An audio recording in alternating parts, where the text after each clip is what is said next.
जिंदाबाद जिंदाबाद जिंदाबाद जिंदाबाद।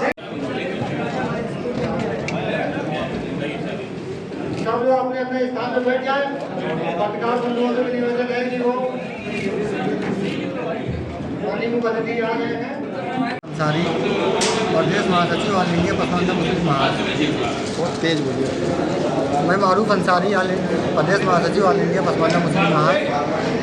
ये जो प्रोग्राम का आयोजन हुआ है ये ईद मिलन समारोह के नाम से आयोजन किया गया है, जो कि ऑल इंडिया पसमानदा मुस्लिम महासचिव द्वारा सामूहिक रूप से आयोजन किया गया है। इसका उद्देश्य ये है कि जो हमारे भारतीय जनता पार्टी ने जो पसमानदा विमर्श के आधार पर पसमानदा की बुनियाद पर अब तक की आज़ादी के बाद से आज तक के अल्पसंख्यक कल्याण मंत्री जितने भी हुए हैं सब मुस्लिम ही होते हैं कि मुस्लिमों से संबंधित मंत्रालय है, लेकिन वो जो हुए हैं मुस्लिम विमर्श के आधार पर हुए हैं। भारतीय जनता पार्टी ने देश की आज़ादी के बाद से पहली बार पसमानदा विमर्श के आधार पर पसमानदा के आधार पर उनको मंत्री बनाया, इसलिए उनका हम लोग स्वागत और सम्मान समारोह कराने का प्लान किया। इसका उद्देश्य मुख्य रूप से यही था और माननीय मंत्री जी को पसमानदा समाज की जो समस्याएं हैं, चाहे उनका समाज अच्छा, ये दानिश आज़ाद जी मंत्री जी आए थे, इन्होंने आपके समाज के बारे में क्या कहा? दानिश आज़ाद जी ने हमें आश्वासन दिया कि हमारे समाज से ताल्लुक़ कोई भी समस्या होगी और वो हर वक्त खड़े हैं सरकार को अवगत कराने के लिए, और चाहे वो संगठनिक समस्या है जहाँ और भी पेशेवर में हैं पसमानदा की उनके समय हर वक्त हमारे साथ खड़े हैं, और जो हमारी जो बेसिक समस्याएँ भी हैं उनके लिए भी उनके निराकरण के लिए हर समय प्रयास रहेंगे, ये हमें आश्वासन दिया। समाज के मीटिंग वहाँ पर आए हैं तो पहली बार है, आप इसके बारे में क्या करना चाहते हैं?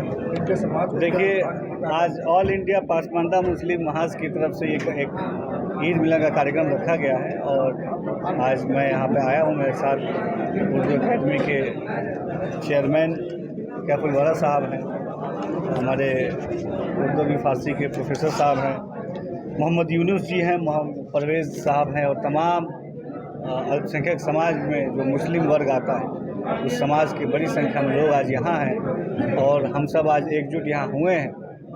हमारा मकसद है कि हमारे प्रदेश का, हमारे देश की उन्नति में अल्पसंख्यक समाज का जो मुस्लिम वर्ग है वो भी अपनी महत्वपूर्ण सहभागिता निभाए। जिस तरीके से जाने के लिए क्या कार्य है आप लोगों का? हमारी सरकार लगातार अल्पसंख्यक समाज के लिए, मुस्लिम समाज के लिए, मुस्लिम समाज में जो पसमानदा वर्ग है हमारा, उस वर्ग के उन्नति के लिए लगातार कार्य कर रही है। कल ही बजट पास हुआ है, उस बजट में आप देखिए कि जो बुनकरों की एक समस्या है उसके लिए भी हम बहुत गंभीर है, उसके लिए भी हमने उनके तरक्की के लिए, उनकी उन्नति के लिए हमने बजट एलोकेट किया है। हम बुनकर समाज के बिजली की व्यवस्थाओं को और अच्छा और मजबूत बनाएं, सौर ऊर्जा से भी जोड़ें, डिस्ट्रिक्ट सेक्टर में प्लान, हाँ उनको जो है उनका जो मैन्युफैक्चरिंग है उस मैन्युफैक्चरिंग को भी हम अच्छी क्वालिटी में उसको ऐसे चेन से जोड़ें ताकि उनका भी जो मैन्युफैक्चरिंग है, जो आउटपुट है, उसको अच्छे से सेल आउट कर पाएँ। तो हम पूरा एक ओवरऑल ऐसा मैनेजमेंट सिस्टम बनाने की दिशा में आगे बढ़ रहे हैं कि हम अपने मुस्लिम समाज के वर्ग का जो पसमानदा समाज है उसकी उन्नति के लिए काम करें। स्कॉलरशिप स्कीम्स हैं जिसका सीधा लाभ हमारे पसमानदा समाज के जो युवा छात्र हैं, जो पढ़ते हैं, लिखते हैं, समाज में आगे बढ़ते हैं, उनकी उन्नति के लिए उसको स्कॉलरशिप स्कीम्स करीब 700 करोड़ की स्कॉलरशिप स्कीम्स हम उसको कल हमने बजट में उसको प्रस्तावित किया है, जो इस बात को दर्शाता है कि हम अपने समाज में शिक्षा के लिए गंभीर हैं। हमारी सरकार जिसने कहा है कि एक हमारे पर आदरणीय मोदी जी, हमारे मुख्यमंत्री जी, जिन्होंने कहा कि एक हाथ में कुरान शरीफ हो, दूसरे हाथ में लैपटॉप हो, यानी हम एजुकेट करें अपने समाज के वर्ग को, अपने समाज के युवाओं को, छात्रों को। तो हमने स्कॉलरशिप के स्कीम्स के माध्यम से हम उनको शिक्षित करने का काम करेंगे।